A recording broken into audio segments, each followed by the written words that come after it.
Hello students. Today we will discuss about a great poet of American English literature who was known as for his simple poetries, and he did not use complex words in his poetries so that everyone can understand their poetries, and most of his poems were related to nature. I am talking about an American poet, Robert Frost, who was born 26 March 1874 and died on 29 January 1963. So today we are going to discuss his poetry Stopping by Woods on a Snowy Evening. Whose woods these are, I think I know. His house is in the village, though. Whose woods these are, I think I know. His house is in the village, though. He will he will not see me stopping here to watch his woods fill up with snows. So poet क्या कह रहा है कि वो who woods these are I think I know. Poet कह रहा है first line में पोइट कह रहा है कि ये वुड्स किसका है। आई थिंक आई नो। पोइट कह रहा है कि ये वुड्स मीन्स एक छोटा सा जंगल या कुछ पेड़ वगैरह हो। सो छोटे जंगल को यहाँ वुड्स बोला गया है। वो कह रहा है कि ये रॉबर्ट फ्रॉस्ट कह रहे हैं कि ये वुड्स, ये जंगल, ये छोटा सा जो वुड्स हैं, जो जंगल है, ये किसके हैं। सो वो कह रहा है कि आई think I know his house is in the village. तो वो कह रहा है कि मुझे लगता है कि मैं इसे जानता हूँ कि ये वुड्स ये किसका है। सो उसका घर कहाँ होगा, गांव में होगा। He will not see me stopping here, उसे नहीं पता होगा कि मैं यहाँ पे रुका हूँ।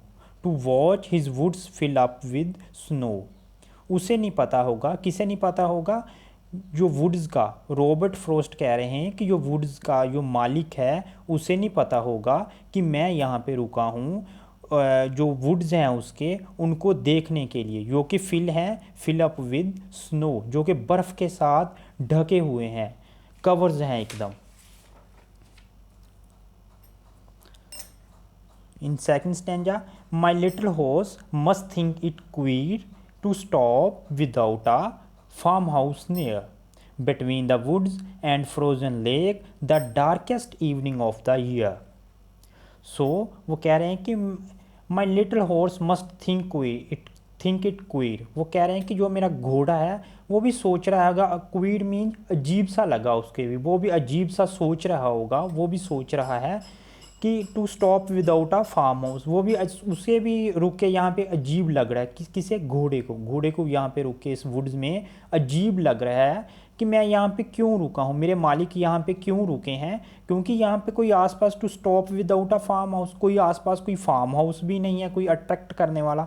फिर मेरे मालिक यहाँ इस जंगल में, इस वुड्स में क्यों रुके हैं। Between the woods and the frozen of lake, so वो कहाँ पे रुके हैं। वो कह रहा है कि मुझे नहीं पता कि मेरे मालिक यहाँ पे क्यों रुके हैं, ना तो कोई आसपास कोई फार्म हाउस है, एंड यहाँ कहाँ पे रुके, वुड्स एंड फ्रोज़न लेक, जंगल भी है, एंड फ्रोज़न लेक मीन्स एक बर्फीली, बर्फ़ से कवर हुई एक लेक है, एक स्मॉल, एक नदी सी है। वो कह रहा है कि वो बर्फ़ से लदी हुई नदी है, एंड वुड्स है, जंगल है। The darkest evening of the year, वो कह रहा है कि ये डार्केस्ट इवनिंग है साल की। इट मीन्स कि ये बात हो रही है विंटर सीज़न की हो रही है। जब विंटर सीज़न होता है, जिस दिन ज़्यादा डार्क सर्दी पड़ती है, सो दिन भी छोटा होता है, इट मीन्स कि सर्दी बहुत है। एंड डार्केस्ट इवनिंग है, जहाँ पे इवनिंग जल्दी होगी, दिन जल्दी ख़त्म हो जाता। So darkest evening of the year.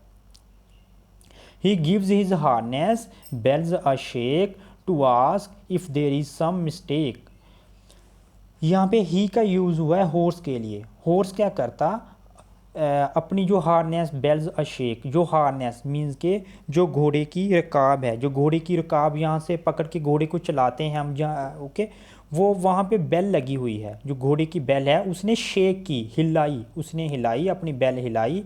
To ask if there is some mistake, ये पता करने के लिए कि यहाँ कोई मिस्टेक है, यहाँ गलती से रुक गए, क्यों रुके, यहाँ क्या चीज़ है जो आप यहाँ पे रुक गए हो। The only other sounds the SVEEP, यहाँ पे सिर्फ ओनली साउंड्स हैं, किस किस के, या तो घोड़े की हार्नेस के जो बेल उसने शेक की, या उसकी आवाज़ थी, या फिर of easy wind and downy flake, या फिर वहाँ पे क्या है, इजी जो विंड चल रही है, या फिर यहाँ पे जो नरम सी जो बर्फ़ के टुकड़े हैं, जो हवा भी ठंडी ठंडी चल रही है, एंड वहाँ पे जो वुड्स के ऊपर जो वुड्स हैं उनके ऊपर जो बर्फ़ पड़ी हुई है, उनके डाउनी मीन्स नरम सी, सॉफ्ट सॉफ्ट सी जो बर्फ़ है, फ्लेक फ्लेक मीन्स बर्फ़ का छोटा सा टुकड़ा, जो बर्फ़ है वो डाउन्स में पिघल रही है, सॉफ्ट होके नीचे गिर रही है, या फिर उसकी आवाज़ है, या फिर हवा की आवाज़ है। एंड थर्ड आवाज़ किसकी है? हार्नेस बेल, जो घोड़े ने अपनी हार्नेस बेल शेक की।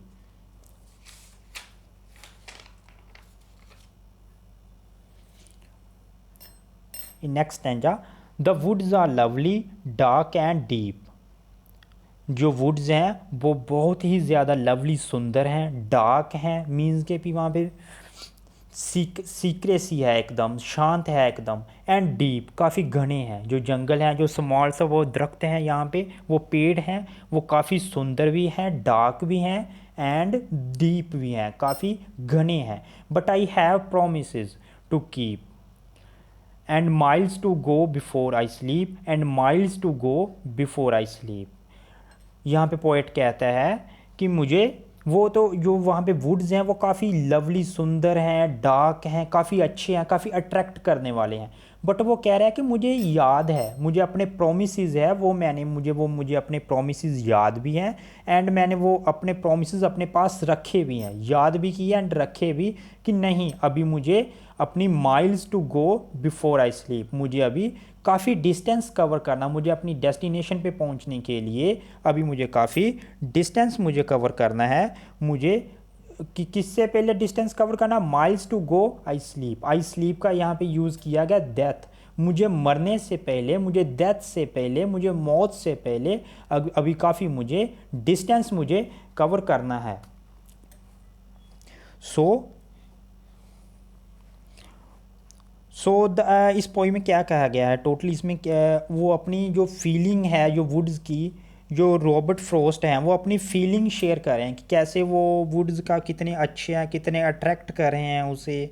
सो वो जो बर्फ़ है, जो फ्रोज़न लेक है, जो अट्रैक्शन है वो वुड्स की, वो सब का उसने किया। बट वो कह रहा है कि हाँ मुझे ये अट्रैक्ट तो करें, मेरा मन तो करता है मैं यहाँ पे रुक जाऊँ, जो नेचर का यहाँ पे जो जो एक मज़ा है नेचर का, मैं वो जो प्लेजर है एक नेचर का, मैं मज़ा उठाऊँ यहाँ पे। बट वो कह रहा है कि नहीं, बट आई हैव प्रोमिसेस, मुझे अपने जो प्रॉमिस हैं वो मुझे याद भी हैं एंड मैंने अपने पास भी रखे हैं। So miles to go before I sleep, मुझे अभी काफ़ी डिस्टेंस मुझे कवर करना है, मुझे अपनी मंजिल पे मुझे पहुंचना है अपनी मौत से पहले। सो the riders of the horse in this poem, the riders of the horse stop a while to watch a beauty of the woods on his ways. Okay, thank you.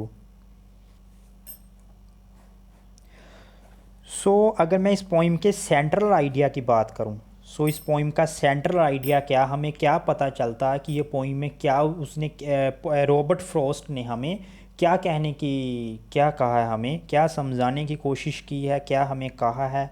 So Robert Frost कहता है the central idea of the poem, first of all क्या होता है, in first paragraph, the riders of the horse is on his journey to his destination. जो rider होता है घोड़े पे, वो कहाँ अपनी जर्नी पे, अपनी यात्रा पे निकला होता है, अपनी डेस्टिनेशन के लिए, अपनी मंजिल में पहुंचने के लिए वो रास्ते में होता है, अपनी यात्रा पे होता है। So on the way he comes by beautiful forest, जब वो रास्ते में होता है तो वो कहाँ जाता है? ब्यूटीफुल, उसे रास्ते में क्या मिलता है? ब्यूटीफुल फॉरेस्ट मिलता है, स्मॉल सा जंगल सा मिलता है उसे। He attracted by the scenery of the wood, उसे अट्रैक्ट करती, जो सीनरी होती है वुड्स की उसे क्या अट्रैक्ट करती हैं, उसे अट्रैक्ट करती जो सीनरी होती, जो वहाँ पे जो फ्रोज़न लेक्स होती हैं, जो वुड्स हैं वो इतने अच्छे हैं कि उसे अट्रैक्ट करते हैं, जो सीनरी इतनी अच्छा सीन है वहाँ पे वो उसको अट्रैक्ट करता है। He wants to break the journey and watch beauties of nature, वो उसका मन तो यही करता है कि हाँ मैं अपनी जर्नी ब्रेक कर दूँ, मैं अपनी जर्नी ख़त्म कर दूँ यहाँ पे, एंड मैं इस जो ब्यूटी है नेचर की, जो सुंदरता है जो नेचर की, मैं उसका आनंद लूँ। He remembers that he must reach home in time, but उसे याद आता है कि उसे अपने घर भी ज़रूर अपने घर उसका ज़रूरी है उसका अपने घर पहुंचना भी। So one should not take rest on the way before achieving the goal. So वो रेस्ट नहीं कर सकता, वो रेस्ट नहीं कर सकता, वो आराम नहीं कर सकता बिफोर अचीविंग द गोल। उसका गोल क्या है? अपने घर पहुंचना। जो उसका गोल है कि अपने घर पहुंचना, जिस वो जर्नी पे है, अपनी डेस्टिनेशन पे पहुंचना, उसका गोल है। वो कहता है कि मैं इस सुंदरता के लिए, इस ब्यूटी में अट्रैक्ट होके मैं नहीं चाहता कि मैं अपना जो गोल है वो अधूरा छोड़ दूं, मैं आधा ही अपना ये जर्नी में आधी छोड़ दूं, मैं अपनी डेस्टिनेशन में ना पहुंचूं। वो नहीं चाहता, वो चाहता है कि मैं अपना गोल अचीव करूं। So this is the central idea of the poem.